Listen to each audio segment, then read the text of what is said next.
policy, progress, and pitfalls. I'm really happy I'm Jarrett Scorp. I'm Vice President for Marketing Communications at the Mackinac Center. Really happy to be joined by this panel today in this discussion that I'll be moderating. Access to high-speed internet is essential in today's economy, but many Michigan residents still lack reliable service, especially in rural areas. Politicians are spending billions in taxpayer dollars to try and expand internet access. And today we're going to talk about the way the money's being spent, the costs, the results, and the future of high-speed internet here in Michigan. We'll talk about what the state has accomplished so far, some efforts that have fallen short, and better policy options we can have going forward so that we can get good high-speed broadband internet across the state for the best cost. Our panel today is Dr. Ted Bullema. He's a senior fellow in technology policy at the Mackinac Center. He's authored a variety of studies for us on broadband internet, tech, telecom, antitrust. He was the founding director of the Institute for the Study of Economic Growth at Wichita State University and a member of the Department of Economics. He has a PhD in economics and a law degree, and he's also taught at a variety of colleges here in Michigan. We have Nathan Kark. He's the executive director of the Michigan Cable Telecommunications Association. He previously held corporate positions and the director of government affairs for one of Michigan's largest cannabis companies. Can't wait to talk about that. He also formerly worked as the Director of Policy and Legislative Affairs for the Michigan Department of Agricultural and Rural Development. He has a JD from Western Michigan University. Only thing better than one lawyer on the panel is two. And Michigan Representative Jamie Green. She serves as the chair of the Michigan House Communications and Technology Committee. So she's in charge of how this money gets spent, kind of. She represents the 65th House District, covers portions of eastern Lapeer, western St. Clair, and northern Macomb counties. She served in the U.S. Navy. She's a graduate of Henry Ford High School and holds a degree in communications from Oakland University and a master's in human services from Liberty University. And that tells me she is not a lawyer. So good. We did good with the panel. So we will have each panelist kind of talk about their area of expertise and broadband policy here in Michigan. And then we'll do some moderated questions from me. While you're listening, think of some questions as you go and write them down. We'll gather them at the end. Make sure we're not asking the same question twice. And then we'll have some questions from the audience. And we will be promptly done by 1 p.m. So first, we're going to go to Dr. Bullema. Well, thanks, Jarrett, and thanks for having me here. We're going to be talking about government programs, but I think it's worth I think it's worth noting that most of the people who get connected are connected with private companies without a government program. So Nathan's members are out there connecting people all the time without government subsidies or government programs. But yet, our governments keep creating all these new programs. So we've had them going way back. Governor Engler had one. Governor Granholm had a couple of them. Governor Snyder had one that was supposed to connect everyone in the state to the internet. And now with Governor Whitner, we currently have two going on. They are the ROBIN program, which stands for the Realizing Opportunity with Broadband Infrastructure Networks. That's with some funding from the 2020 stimulus bill to help the economy recover from COVID back in 2020 when this was still with President Trump in office. And so that's about $240 million that was sent to Michigan. And the trucks are actually out now installing people using the ROBIN grants. So that was for about $240 million. The really big program is the BEAD program, the Broadband Equity Access and Deployment Program. So that's with money from the stimulus bill the next year, the Biden stimulus bill. And naturally, that was $42 billion. Michigan's share is $1.6 billion to connect people to the internet. And so far, this 2021 stimulus bill program, exactly 0 people in Michigan have been connected using the BEAD program. So it's supposed to stimulate the economy and help us recover from the recession around COVID in 2021 and that time period, and yet that's where we are on it. As a comparison, in the same year, 2021, Elon Musk launched Starlink, and he's connected 6.2 million households and businesses to the internet, which is actually about the same number that we have in the whole state of Michigan during the same time period. So yeah, not great success so far in these programs, and they're all tied up in all kinds of things going on, including a lot of specific requirements that have been put on, and looks like they're going to be coming off, and a lot of confusion about just what the requirements are. A lot of attempts to put some agendas in to the spending programs.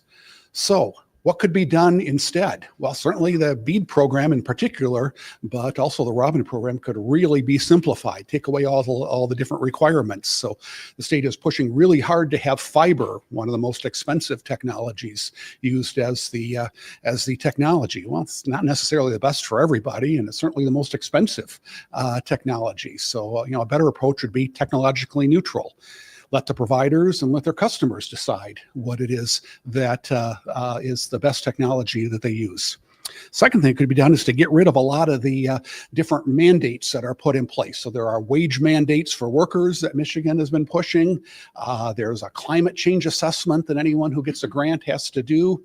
And just a bunch of just stuff that's thrown in to appease different constituencies. I mean, it would be really great to clear all that out. The new head of the NTIA in Washington has said that she'd like to see all this stuff stripped away from the states, and yet Michigan hasn't done that yet. And third, just focus on getting the internet to places where people aren't connected. So there's a lot of in the proposals on BEAD. There's a lot of attempts to direct a lot of funding toward different community access institute. I forget the name of the group, but identifying a lot of different groups in different areas that would be eligible for funds. One of them that got a lot of criticism in the initial program was Ford Field was listed as one of these places. That's a community institution that needs to get internet access to Ford Field in Detroit. So our friends at Citizens Against Government Waste had a lot of fun with that particular one. But anyway, yeah, just it seems like there's a lot of effort to try to redirect money toward metropolitan areas and presumably to appease different constituencies out there. Just focus on getting internet to people who don't have internet access yet. So those are my suggestions on what should be done differently. Perfect. Well, hey, good afternoon, everyone. And thanks, Jared and Dr. Ted for kicking me off here. My name is Nathan Kark. I'm the executive director at the Michigan Cable Telecommunications Association, which I'm just going to come clear and say that's a bit of a mouthful. And I think it's 17 syllables or something like that. So I'm just going to say I'm CTA from now on. So bear with me on that. I am very proud to be here today because every day I get to stand up and represent an industry that is at the forefront of internet expansion here in Michigan. So today's topic is one that my members in our association are very passionate about. And also we're excited to be talking about. So thanks to the Mackinac Center and for you all for being here today as part of the discussion. So I know Jared tasked me with talking about how our members interact with high-speed internet expansion.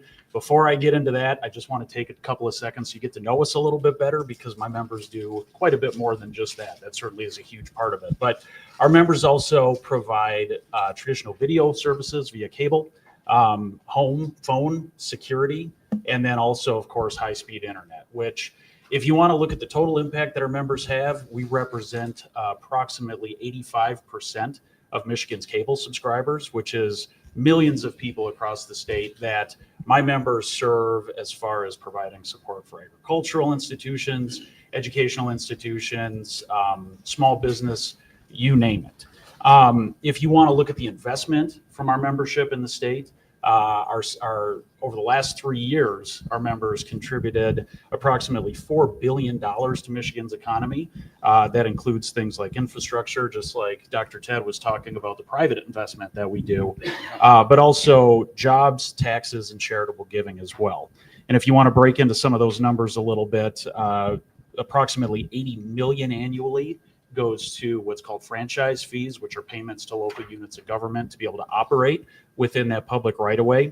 Also $70 million in PEG fees, so public education government programming. And that's something that's very unique just to our industry. And then on top of that, we've got 18,000 jobs throughout the state, which all come together for a total economic annual impact of about $9.2 billion. So a lot going on within the industry. And now I promise I'll get back to the topic at hand here, which is broadband. So if you were to do a snapshot on Michigan right about now, it's approximately 95% of the state that has access to high-speed internet. So I will use those two terms interchangeably just to give you guys a heads up. But if you look at what our members are providing on that right now, most of those cable subscribers throughout the state have access to speeds 1 gig and higher, with the potential for speeds coming up of multi-gig and symmetrical gig upload and download here in the not so distant future. And I've got to add that all of that is going to be over the existing networks. So not anticipated any kind of outages or anything that have any significant on our service levels to our customers. And that's something that we're very proud of. If you want to look at building beyond existing networks, well, we're very busy there too. And a lot of which kind of comes into play with the private investment, but also what Dr. Ted was talking about with the CMIC, Robin, and BEAD, which has been, like Dr. Ted mentioned, the biggest discussion here lately. BEAD's been very interesting as a process. I'm going to paraphrase some of the stuff I was going to say about just the technical nuts and bolts about BEAD, and just talk about how our members have interacted with it. It's BEAD itself has taken quite a long time, I think, to say the least. Program was created under the IIJA back in 2021, and not a single shovel has gone into the ground as far as building networks and actually implementing the expansion as desired under that program. So why is that? And it comes down to a lot of different factors, but primarily the process was long at the get-go. I mean, there were multiple different steps of this. There were stakeholder engagement steps. There were public comment steps. There were certain plans that had to be created. All of these things our members and the MCTA interacted with and tried to help shape the policy.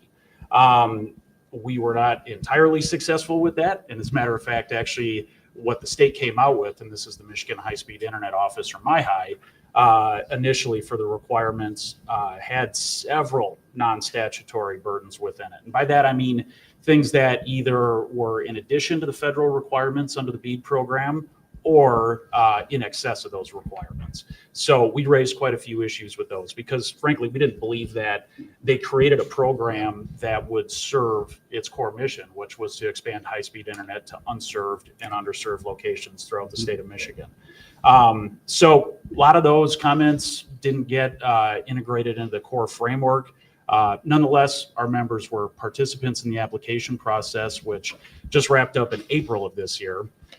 Fast forward a couple of months, recent development in June, right about the same time MIHI was considering releasing the preliminary subgrant awardees under the BEAD program. The federal government came out with what they're calling the benefit of the bargain round, which changed a lot of things and sort of wiped clean the slate that we saw under the previous requirements.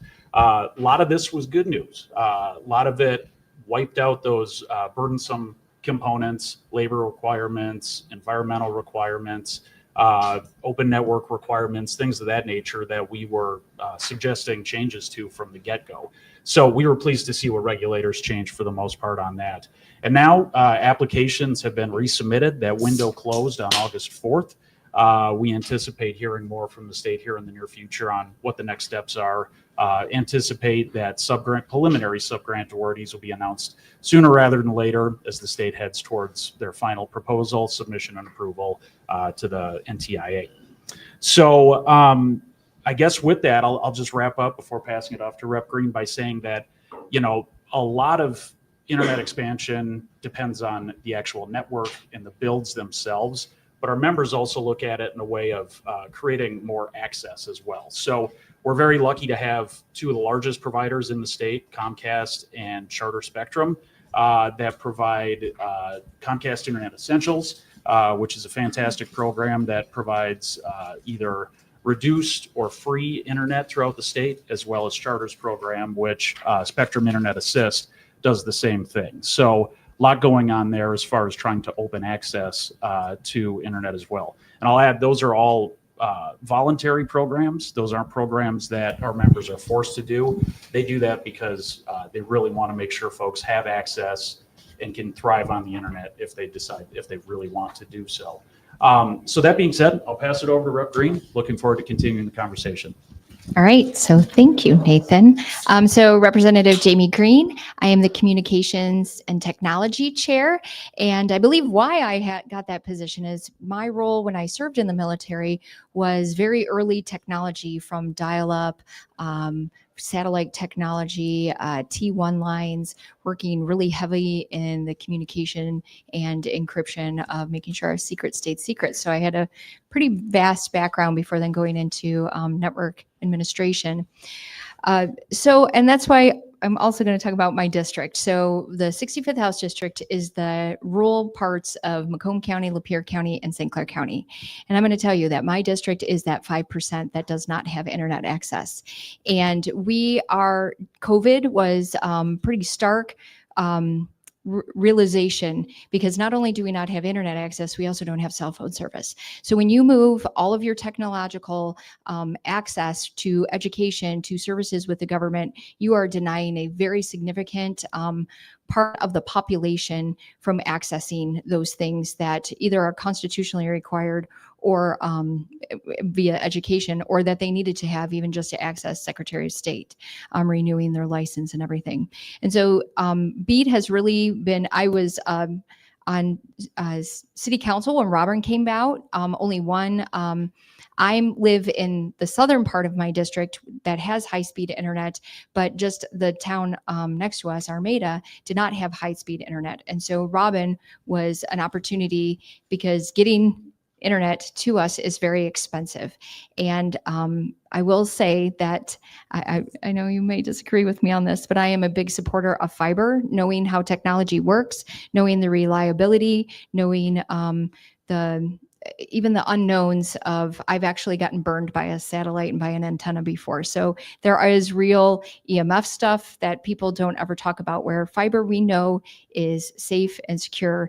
And so even though I'm not usually supportive of any government program, I liken the BEAD program, which has gone through a lot of issues, but it is like the telephone from 100 years ago, giving people access to that into places that don't have access, or are very underserved or impoverished communities that couldn't afford to get it to their century home 100, like a mile down their driveway. So and maybe we'll touch on that, Jarrett, as well, on what the role of government is in that. I will say though that BEAD is, though, fundamentally different than the rest of the programs, because it's intended to close the gap. So it is intended for that 5%. So that may be stinky to some all, where we're like, why do we have to pay for that? Why should that? But then again, should we deny access to education? Should we deny access to government services? And that's where it's really important. And I know Starlink is a fantastic new technology, but also that little device, how many times do you have to replace your modem? Do you have to replace your switches? Do you have to place those pieces of technology where a piece of fiber will last in the ground like a telephone line will probably 50 to 100 years later? So my role in legislation, though, is holding my high's feet to the fire. And I will say we did have a little bit of a rocky start. We brought them in for some oversight, because when the initial grant process went out, nobody applied to it because it was ridiculous.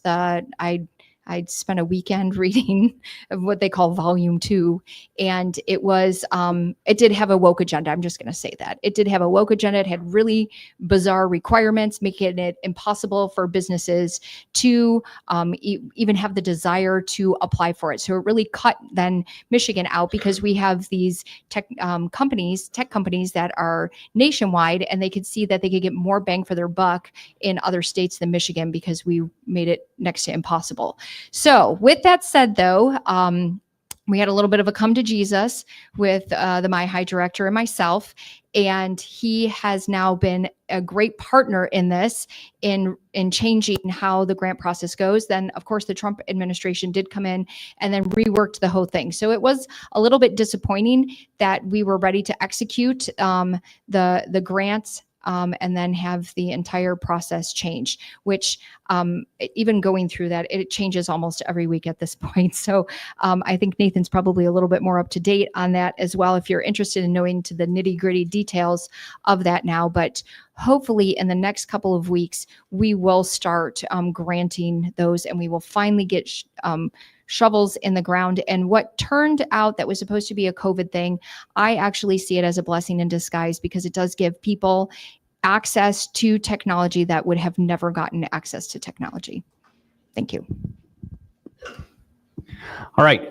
So each of you touched on one point, which I think is a big broad theme in this, which is there are one of my favorite quotes in economics comes from the great Dr. Thomas Sowell. There's no solutions, only trade-offs. And government officials, and when they do these programs, they don't think about the trade-offs of these different policies. And so I guess one thing of this program with a lot of government programs is, do you have a specific thing that you're trying to get the program to do? High level, it's provide high-speed internet to people that don't have high-speed internet access.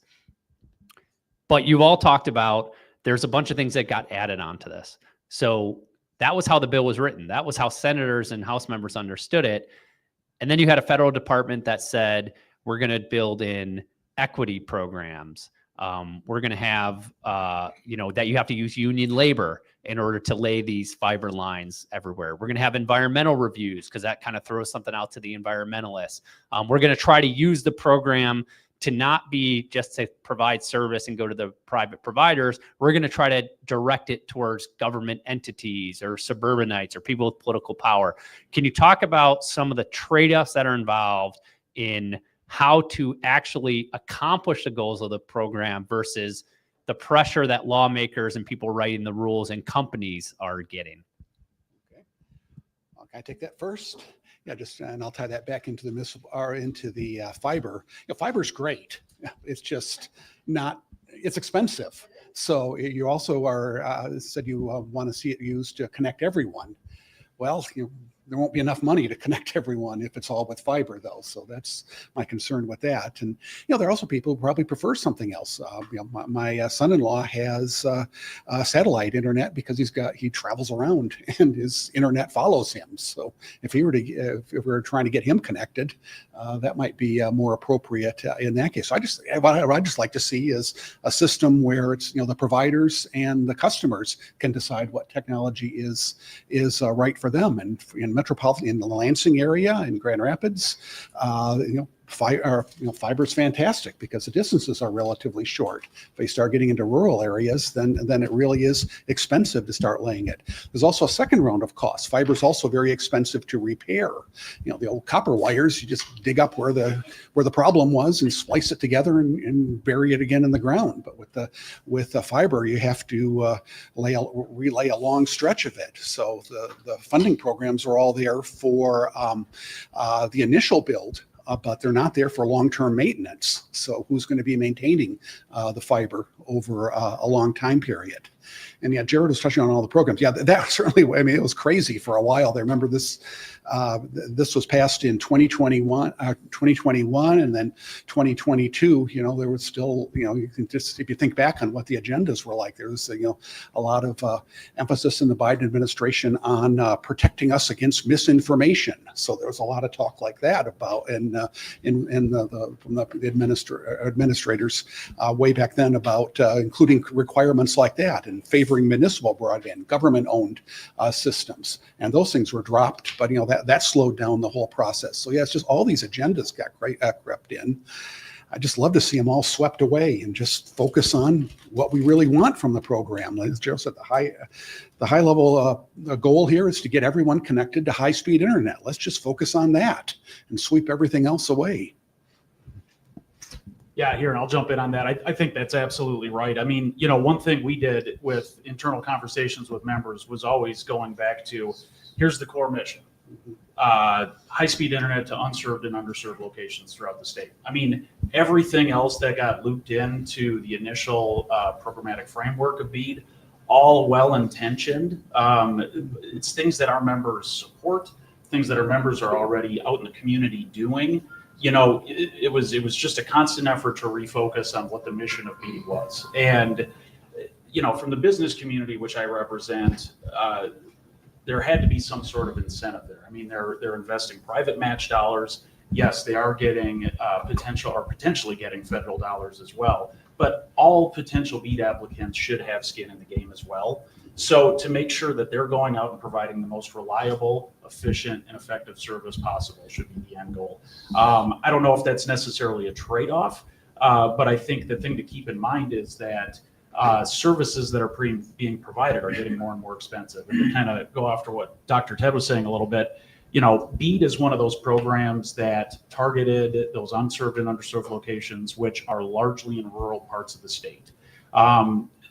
Cost per mile for installing cable can cost tens of thousands of dollars. And it involves several different regulatory hurdles, such as permitting, right-of-way issues, topography challenges, a litany of factors that can just make that more and more complicated. So, you know, from the business community, we really just wanted to make sure that there was incentive to participate, make sure that there was strong competition within the application base. And I think that those changes came to fruition here on the second round of things for the benefit of the bargain.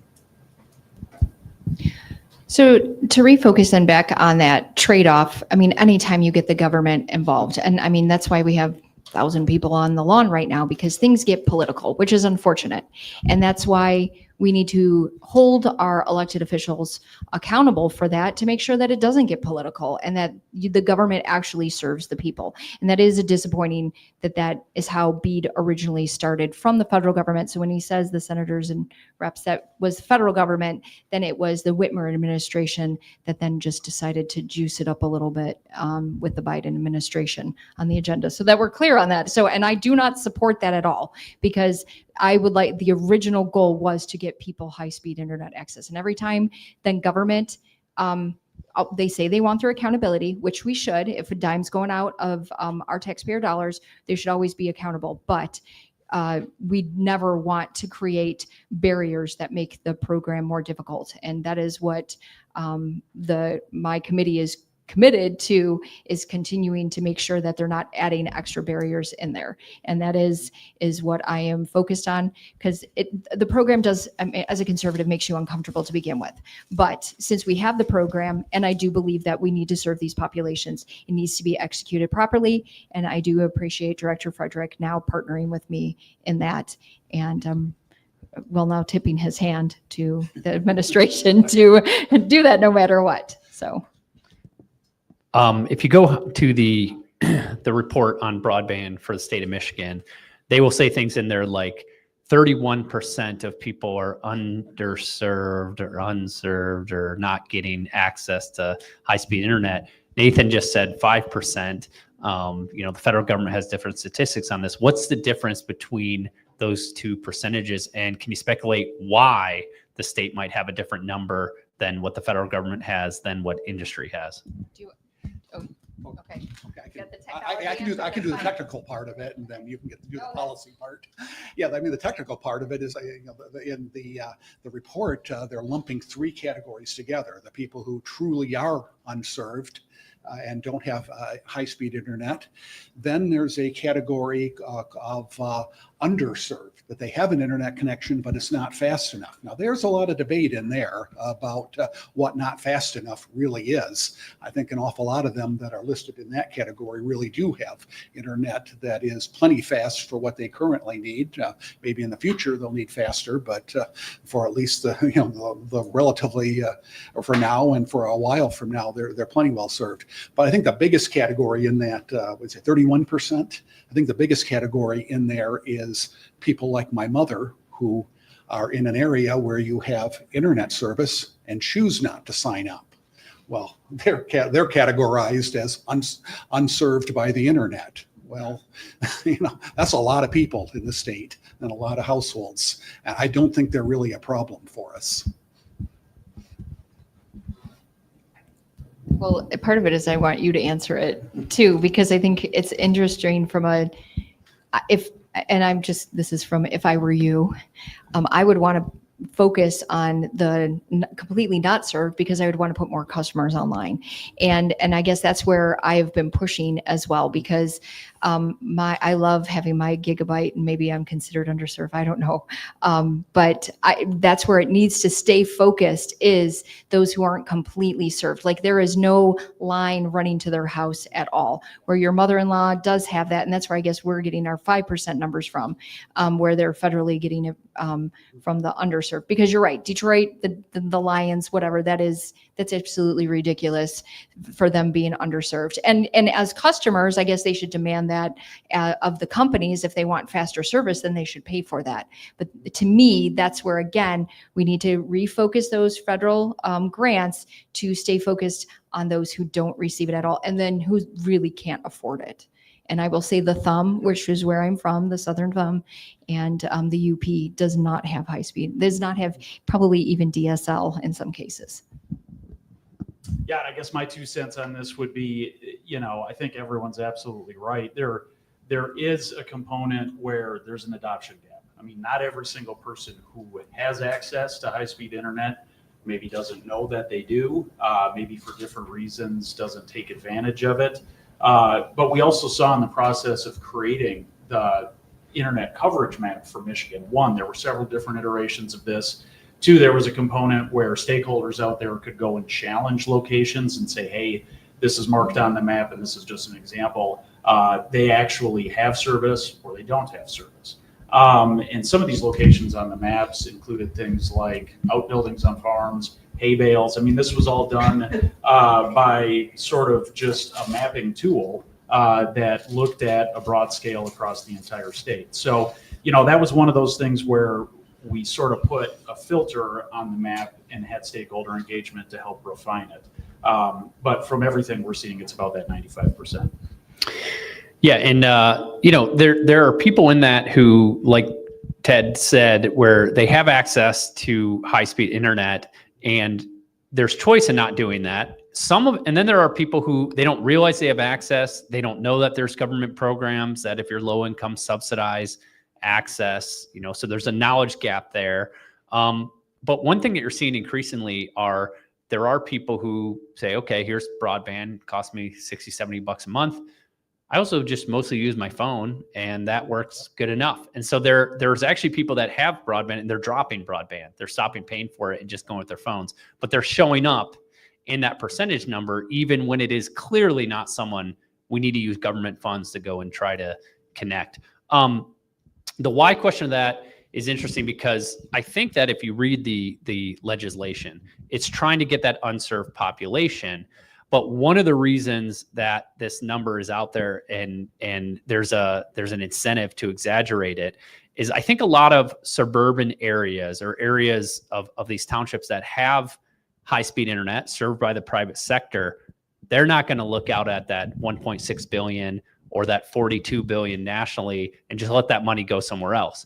And so I think there's been a lot of pushing by these metro areas to try to get part of that money for themselves. There are a couple of networks here in Michigan where they have internet networks run by the government. And I'd like you all to weigh in on that. What do we think of these government-owned networks? How are they doing? And really the question of if people want to do that, why shouldn't the government run its own internet? Why shouldn't we use this subsidy to subsidize some of those programs? I'm going to just jump on because I want you guys to fill in the gap on this. Because I remember I was on city council when that first grant came in and we had this conversation. Should we do, because we didn't have high-speed internet, should we do high-speed internet? And the thing is the government is not in the business of taking over a business that another business can do. And it was really important. The legacy costs are really high. And that is where we do have some great companies who are able to afford those legacy costs. And the government should never compete with private companies in that.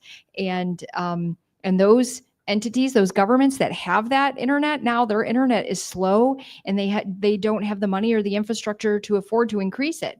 And so do they get that that grant money? And I mean, it's unfair. Then again, they have access to internet where there are people who don't. And there are even, I know you talked about, just real quick on that cell phone, there are areas in my district, again, no cell phone service, no, like you have to bring an old school MapQuest map if you do not know your way around, because your GPS will even, your cell phone will drop off. So just to build on that, there's been plenty of examples out there where government networks have not survived. I mean, to go off of what Representative Green was saying, they're expensive. I think, folks think that it sounds like a good idea. So if they do some sort of a ballot measure or come up with some local funding via millages or any other mechanism to do it locally, I think everyone in the community tends to be supportive, but they don't see the long-term effects of that, where they find out just how expensive it is. And actually, I've seen studies where residents, after a government program gets started, don't get the quite critical mass to actually support the program and keep it functioning. So then you end up having a program that doesn't end up being successful. Whereas if you have reliable providers that have been doing it, I mean, for decades at this point, like our members, I mean, we come in, we've got the expertise. We can do updates over existing infrastructure in certain situations. So, I think government networks just aren't as successful. They're not as reliable, and they don't tend to have the expertise behind them. As well-intentioned as government is always. Yeah, if we're going to do government-run internet, why don't we do government-run grocery stores while we're at it? I mean, it's the same issue. There are businesses in there that are already providing the service, and now we're bringing in the government as a competitor to them. And it's also inherently unfair competition that the government, also has, rights of, it's usually in areas where they also have another utility like a water or electricity service. So they've already got their rights of way lined up. So, they brag about how they've got this advantage over all private competitors. Well, if you got this advantage, why don't you share it with Nathan's members? And just, if you're trying to get more competition in, don't hoard the rights away to yourself and your utility. Give it to the private companies as well, and let them get in there and compete as well. And then, Holland a couple years ago passed a millage, so they're out bragging that their internet service is cheaper than private competitors. Well, yeah, because if you sign up for it, your neighbor's paying part of your bill through their property tax millage. So, it's just not fair competition that's out there, and you really can't make apples to oranges comparison. So, yeah, they're not run particularly well, and to the extent that they do compete, they're competing in an unfair way with the private companies. Well, and before we get to the next subject, I'll say this too. I mean, in instances like that, there's been government networks that have been started that have overbuilt existing networks that our members have had as well. So there already is that access in some situations out there. So is that good use of public funding to go and try to reinvent the wheel? I'll just leave that there. Yeah, Traverse City has been building out their own network for years now. And we did a report on it at the Mackinac Center. I went there the other week, so you can pull up the rates. The government program is, I know you'll all be surprised, way behind schedule and way over cost. But it's being built. And so in some areas of the city, you can get your money from through the public utility. The rates are almost the same as the private provider that exists up there, and the speeds are almost the same. So I'm really glad we spent 8 years building out a network with millions and millions of dollars of public funding, taxpayer funds. My colleague Adam is going to grab your questions. If you write them down, you can hand them down, and he'll run them up to me. I'll do the last question while he does that for me. So, obviously the government is involved in this. It's providing funding for this. So high level, how should lawmakers, or whether at the state level, federal level, local level, just how should they be measuring this program and distributing the funds? What's your short take on how they should actually do this to make it as effective as possible? How many people are really connected? And, it's easy to fudge the numbers. Sometimes you see press releases that some new building that just went up is getting funding for internet in that building, as if the builder wasn't going to connect anybody in the building to the internet without government funds. So those are fake numbers in that case. But yeah, how many people are connected? Probably mostly in rural areas. But that ought to be the number one metric. I mean, I like everything that Jamie is saying here about holding their feet to the fire. I think that's exactly what needs to be done. Well, I'm probably going to completely oversimplify this, but I'm going to say what makes a potential applicant to provide this service the most qualified. And, that comes down to exactly what we were talking about earlier with the core mission of these programs, to provide internet services. So, to get to Representative Green's point, I mean, there's political undertones in some of this stuff, but does that stuff necessarily make the most qualified applicant? And we would tend to believe, no, it doesn't. I mean, cost is certainly a factor, and that's something that's a primary component now for evaluation under the benefit of the bargain round, as well as speed to deployment. And then experience, things like that actually show that a provider has skin in the game, that can actually provide high quality, reliable service, and that they're not going anywhere. I mean, they're there to continue to do that after their investment and after the government's invested. Government's role in all that, I really, really appreciate Representative Green, and I don't know if this is teeing you up to talk about it or not, but she asks a lot of really tough questions of the regulators, and it's nice to have someone around that is willing to do that and make sure that the trains are running smoothly, so to speak. So thank you. Yes, well, thank you for that. And it's for the government to essentially get out of the way, that to make sure that the permitting process is smooth, it's not delayed, there isn't extra time added to it, the right-of-ways are cleared. There's a lot of local aspect to this, that making sure that the local governments have buy-in, the local townships have buy-in, even the railroads have buy-in into this. We have a railroad that cuts the state in half, especially the thumb, and they're going to need to get under that or over that, or how that's going to happen. And so whatever way that we can still hold accountable, because it is important, they're taxpayer dollars, so we need to make sure that they're spent correctly, that there's no nefarious activity. Not that I'm saying they would ever do that, but we always need to keep an eye on that. So there needs to be oversight, but also to be able to just stay out of the way and making sure it gets deployed to those who actually need it. Great. All right. First question we have. How does the prevailing wage impact the broadband industry telecom? So those are typically government imposed regulations that require either using union labor or using at least union wages from local collective bargaining agreements. Yeah, that was one of the requirements in the last round of bidding, wasn't it? That you meet a certain the initial round. Yeah, the initial round of proposals, that the prevailing wage be met for everyone being hired, which is more higher than would have been paid otherwise, and of course that adds to the cost. NTIA in Washington is pushing back against that, so that might be removed. So far it hasn't done anything, but we'll just have to wait and see if that's removed. Yeah, we had concerns about that when it was initially proposed for a bunch of reasons. One of which was, certainly the cost standpoint of things, trying to make sure that limited funding is used as far as possible. I mean, our members already have good paying jobs out there.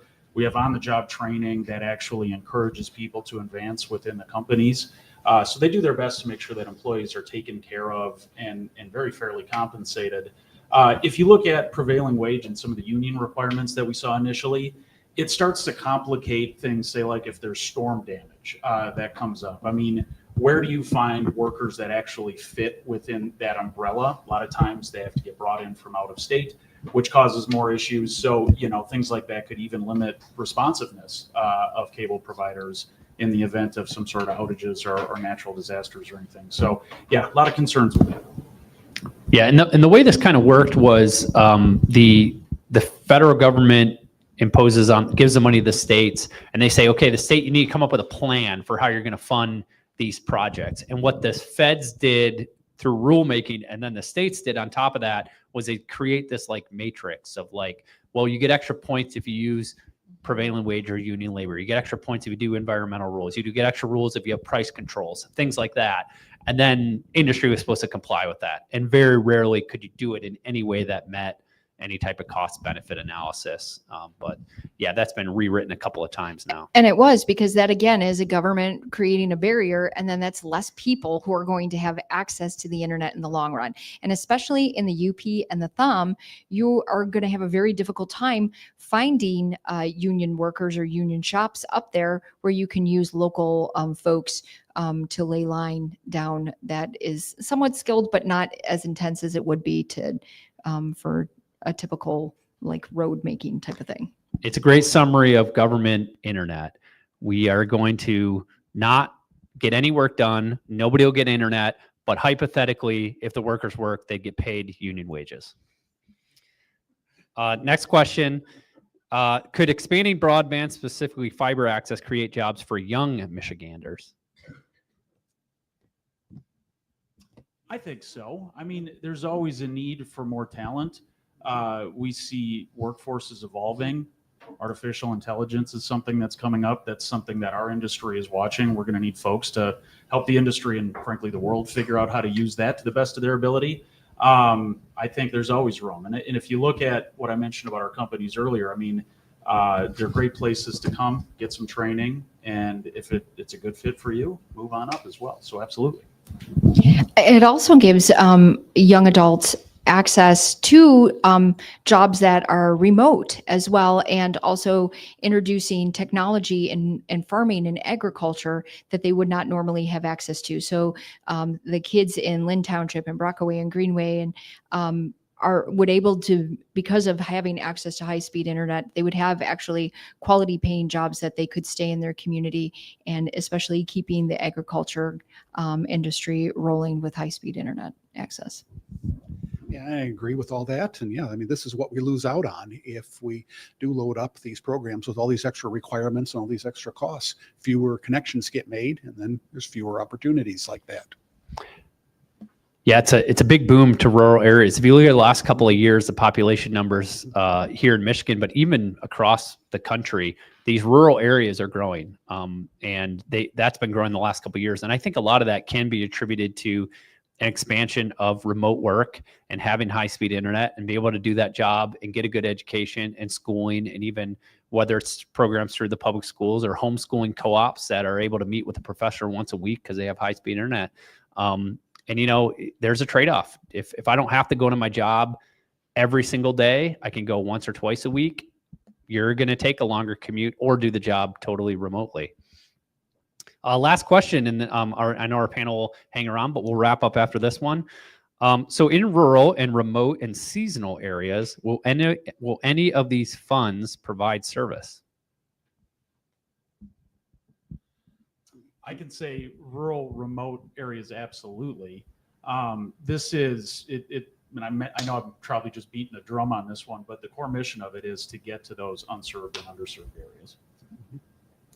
Yeah, I mean, the Robin grant, the trucks are out there doing the installing right now. I see them in my area over in West Michigan. So, to me, it's really, that's where we want to get served. The concern is how many will get served because of the extra costs that are being added to the program. All right. Thank you, everybody, for coming. Our next event is a couple weeks from now. That's September 24th, a Wednesday, and it's a provocative panel. Are unions good for workers? That will be the panel discussion, talking about the trade-offs of unionized workforces, unionized states, and states that are less likely to be unionized. So we'll have a couple of economists here and who have done some really interesting research on this. So it'll be back here at noon Wednesday, September 24th, or you can live stream it anytime. Thank you again for coming to this Mackinac Center Issues and Ideas event.